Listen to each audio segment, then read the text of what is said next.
माजी राज्यमंत्री सुलेखाताई कुंभारे यांना लेह लडाख येथे इंटरफेथ डायलॉगसाठी वक्ता म्हणून निमंत्रण. ड्रॅगन पॅलेसच्या माध्यमातून जागतिक शांततेचा संदेश देणाऱ्या कार्याचा गौरव.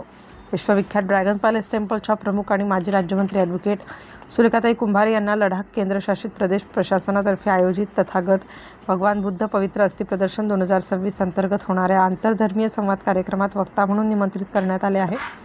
हा सन्मान ड्रॅगन पॅलेस टेम्पलच्या माध्यमातून जगात तथागत गौतम बुद्धांचा शांती, करुणा आणि अहिंसेचा संदेश पोहोचवणाऱ्या त्यांच्या महान कार्याची ही जागतिक पावती आहे. लडाख प्रशासनाचे नोडल अधिकारी जिगमेंट टपका यांनी अधिकृत पत्राद्वारे हे निमंत्रण पाठवले आहे. या कार्यक्रमात ॲडव्होकेट सुलेखाताई कुंभारे पवित्र ज्ञान, एक करुणामय जगासाठी शांती, सौहार्द आणि मानवी उत्कर्षासाठी आंतरधर्मीय मार्ग या विषयावर संबोधन करतील. हा कार्यक्रम दिनांक 8 मे 2026 दुपारी 2 वाजतापासून sambodhi conference hall, Mahabodhi international meditation centre, Leh Ladakh येथे आयोजित करण्यात आला आहे. पवित्र अस्थि दर्शनाचे औचित्य लडाखमधील चोगलामसर येथे 1 ते 14 मे 2026 या काळात 2569व्या वैशाख बुद्ध पौर्णिमेनिमित्त भगवान बुद्धांच्या पवित्र अस्थींचे भव्य प्रदर्शन भरवण्यात आले आहे.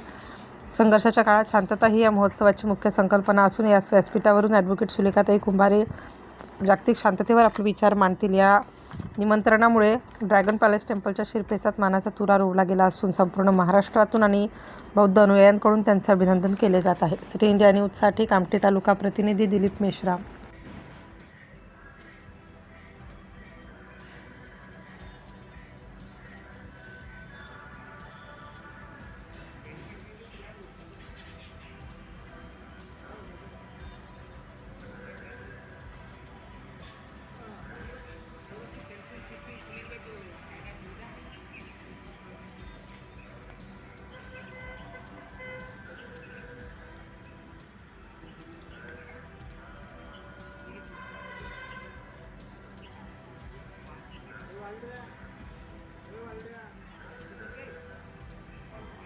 इतकं वेळ कुठे बसून आपण गप्पा करावी.